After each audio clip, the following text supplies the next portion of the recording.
सभी को स्वस्थ और व्यस्त रहने का संदेश देने वाले माननीय संस्कृति और पर्यटन मंत्री महोदय को, श्री जयवीर सिंह जी को मैं उनके संबोधन के लिए आमंत्रित करता हूं। मंत्री महोदय।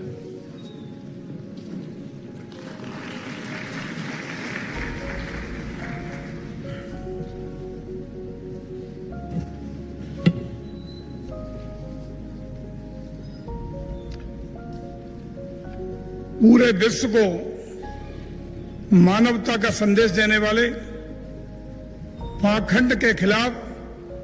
समाज में फैली हुई कुरीतियों को दूर करने वाले संत कबीर के 625वें प्रकाश दिवस के अवसर पर और आज वेलनेस टूरिज्म के शुरुआती दिन के अवसर पर मंच पर मौजूद मेरे साथी, मेरे सहयोगी, उत्तर प्रदेश के आयुष विभाग के बहुत ही सूझबूझ और उत्कृष्ट कार्यों के लिए जाने माने मंत्री, मेरे छोटे भाई डॉक्टर दयाशंकर जी दयालु, माननीय मंत्री आयुष विभाग उत्तर प्रदेश सरकार, मेरे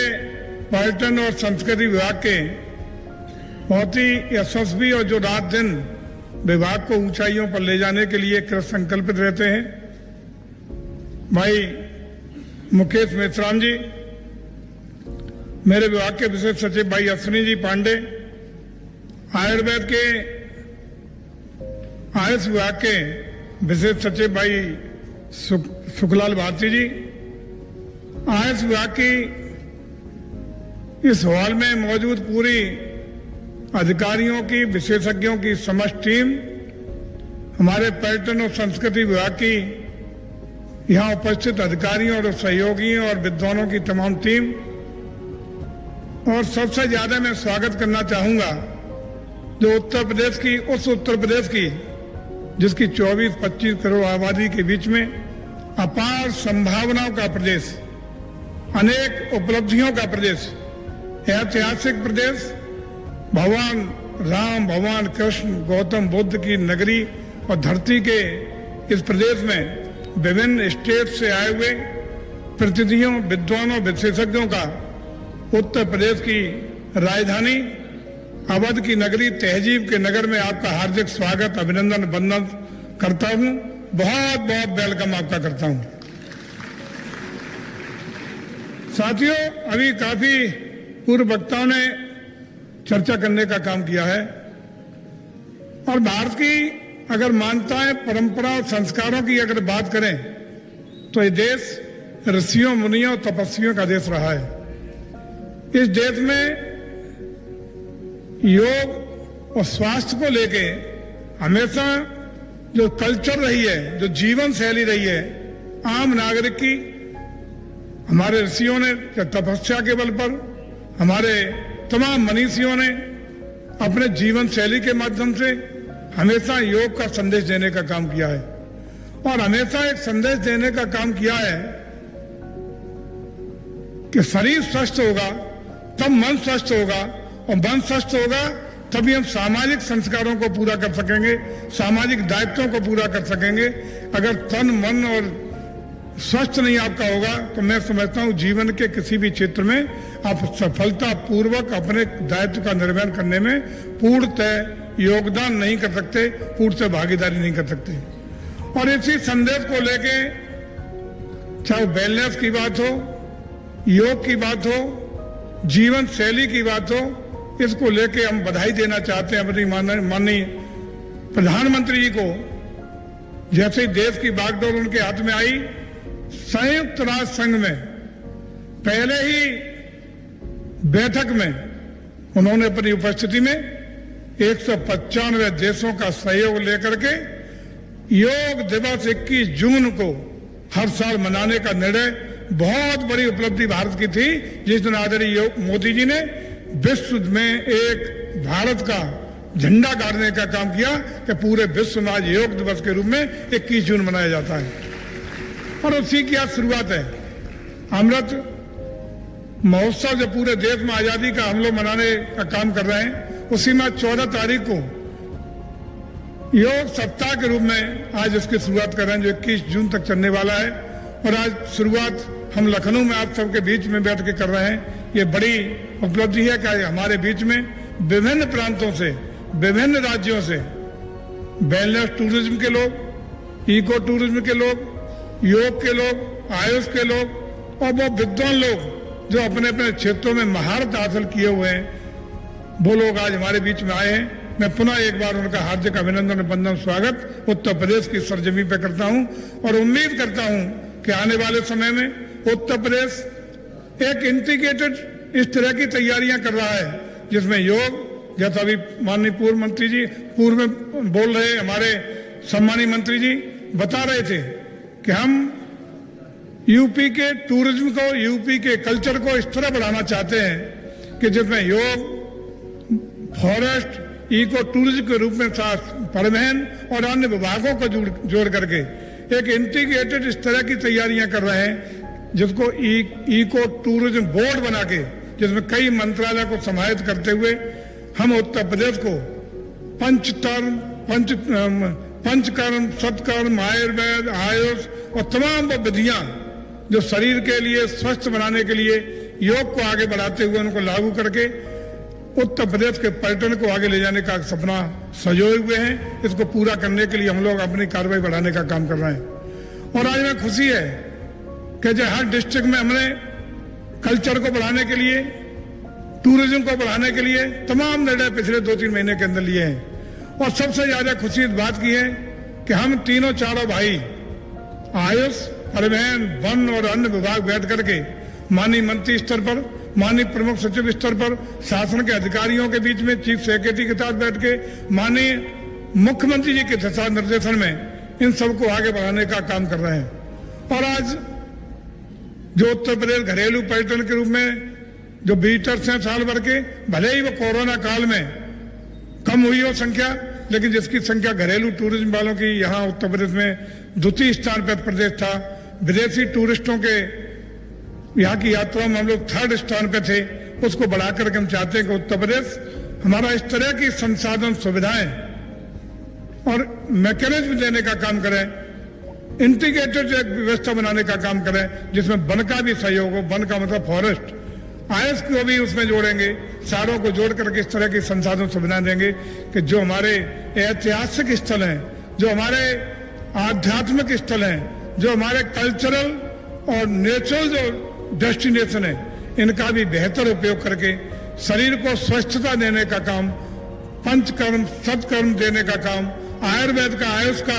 भरपूर उपयोग करते हुए एक स्वच्छता के लिए, वेलनेस के लिए भी एक टूरिज्म हब उत्तर प्रदेश बने, ये हम लोग प्रयास कर रहे हैं। इसके लिए मैं समझता हूं कि काफी चीजें यहाँ बताने के लिए बड़ा लंबी बात हो जाएगी। हम काफी प्रयास कर रहे हैं, उसके लिए बधाई देना चाहूंगा अपने प्रमुख सचिव भाई मुकेश मिश्राम जी को, जिन्होंने भी काफी परिकल्पनाएं बनाई हैं जिनको साकार करने के लिए धरातल पर उतारने का काम हो रहा है। हम सही मायने में स्वास्थ्य के बारे में, अगर सही मायने में उसका महत्व अगर जान सके तो तब जान सके जब पूरे विश्व को कोरोना ने अपनी चपेट में लिया। वो देश जो स्वास्थ्य के प्रति इतने अवेयर नहीं थे, वो जानते थे कि हम बहुत हर मामले में बहुत ताकतवर हैं, बहुत मजबूत हैं। अमेरिका जैसा देश, फ्रांस, जर्मनी और इटली जैसे बड़े बड़े ताकतवर देश जो अपने को हर क्षेत्र में बहुत ताकतवर मानते थे, कोरोना के एक झटके ने घुटनों पे लाने का काम कर दिया। उस समय याद आई, उस समय महत्व लगा कि आयुष का महत्व क्या होना चाहिए, हमारी जो प्राकृतिक चिकित्सा है, जो नेचुरोपैथी है, उसका महत्व क्या होना चाहिए, भारत की परंपरागत चिकित्सा की व्यवस्थाओं का महत्व अगर कहीं उजागर हुआ तो कोरोना काल में प्रकट हुआ। और हम बधाई देना चाहेंगे आदरणीय भारत के प्रधानमंत्री माननीय मोदी जी को और उत्तर प्रदेश के आदरणीय मुख्यमंत्री योगी जी को, जिन्होंने कोरोना काल में भी न सिर्फ लड़ने का कोरोना से काम किया, बल्कि देश ने ये सिद्ध किया, भारत ने सिद्ध किया, उत्तर प्रदेश सिद्ध किया कि भारत किसी भी मोर्चे पे पीछे नहीं है। भारत के वैज्ञानिकों ने सबसे कम समय में कारगर तरीके से कोरोना का टीका बना करके न सिर्फ देश को प्रतिरक्षण देने का काम किया, बल्कि विश्व के अपने 100 से ज्यादा मित्र देशों को भी कोरोना के टीके उपलब्ध करा करके मित्रता का, अपनी वैज्ञानिक सोच का, अपनी ताकत का एहसास कराने का काम किया। ये भारत के लिए बहुत गौरवमयी क्षण थे। हम केवल आपसे निवेदन करना चाहते हैं कि आइए उत्तर प्रदेश की धरती पर आपका सहयोग अपेक्षित है। आप अपने अपने क्षेत्रों के वो विद्वान हैं, वो प्रखंड ताकतवर लोग हैं जो अपने अपने क्षेत्रों में महारत हासिल किए हुए हैं। हम चाहते हैं कि आपकी योग्यता, क्षमता और दक्षता का लाभ उत्तर प्रदेश को मिले। आपकी क्षमता का लाभ हम ले सकें, आपके दिए हुए विचार, दिए हुए सुझाव, आपकी योग्यता के और अनुभव के आधार पर हम उत्तर प्रदेश में एडॉप्ट कर सकें, ये हमारा प्रयास होगा। इसके लिए तमाम सेशन साथ चलेंगे, आपके विचार आएंगे। हम प्रयास करेंगे कि आपके विचारों को जानते हुए, आपके विचारों को अधिग्रहित करते हुए, एडॉप्ट करते हुए, उनमें से अच्छी चीजें लेकर के उत्तर प्रदेश टूरिज्म और कल्चर के क्षेत्र में, कल्चर बहुत महत्वपूर्ण है। किसी भी देश को जब बर्बादियत करना हो तो उसकी संस्कृति को नष्ट कर दो, और जिस देश की संस्कृति स्थापित रहती है, सुदृढ़ रहती है, विकसित रहती है, सम्मर्दित रहती है, उस देश को कोई कमजोर करने वाली शक्ति नहीं है। आज हम खेद के साथ कह सकते हैं कि जिस तरीके से वेस्टर्न कल्चर ने अपने देश में आकर के हमारी समाज में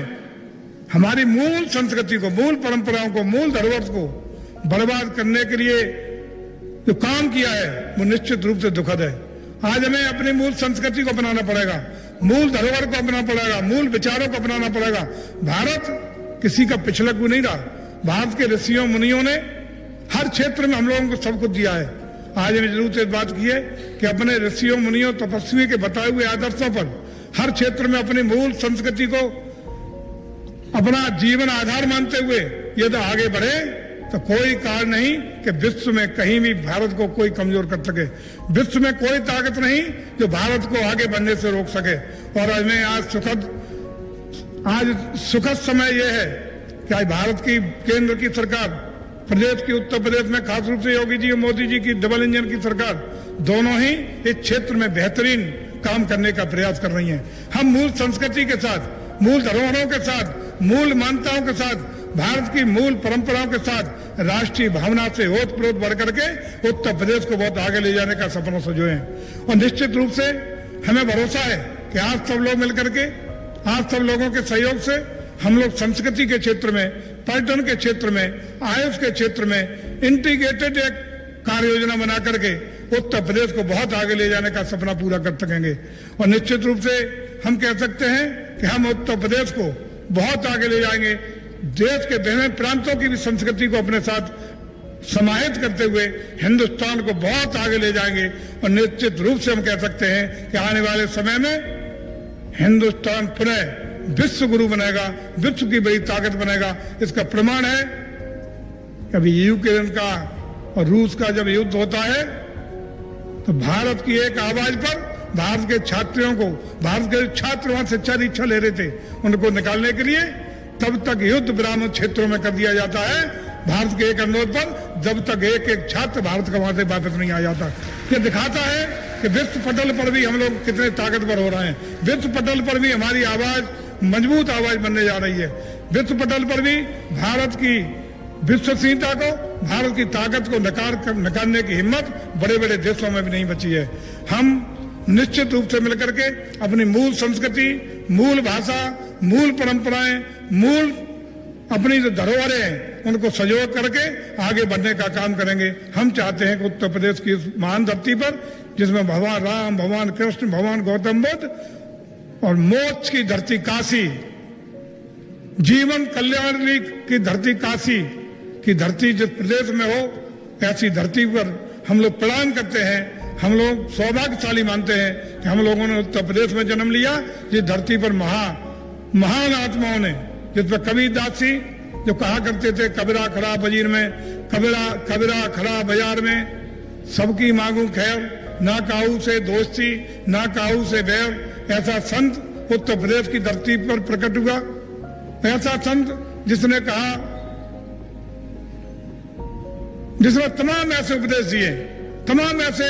दोहे किए एक लाने के, जिसमें पूरे जीवन का जीने का सार हमें मिला हो। ऐसी धरती को पुनः प्रणाम करते हुए आप सब आए हुए आगंतुकों का, विद्वानों का, विद्वजनों का, अधिकारियों का बहुत बहुत अभिवादन करते हुए, कृतज्ञता व्यक्त करते हुए कि आप अवध की धरती, अवध की नगरी, तहजीब की नगरी धरती लखनऊ पर पधारे। मैं आपका हृदय से अभिनंदन करते हुए आप सबको धन्यवाद ज्ञापित करते हुए इस साथ साथ विश्वास के साथ कि उत्तर प्रदेश को पर्यटन के क्षेत्र में, उत्तर प्रदेश को संस्कृति के क्षेत्र में, उत्तर प्रदेश को आयुष के क्षेत्र में और आगे ले जाने के लिए आपके क्या सुझाव हो सकते हैं, आपके क्या क्या नए विचार आ सकते हैं, उनको हम लोग आपके भी जानने का प्रयास करेंगे, एडॉप्ट करने का प्रयास करेंगे, अब आत्मसात करने का प्रयास करेंगे। मैं आप सब लोगों का हृदय से अभिनंदन, वंदन और स्वागत करते हुए अपनी बात को विराम देता हूं। भारत माता की, भारत माता की। बहुत बहुत धन्यवाद।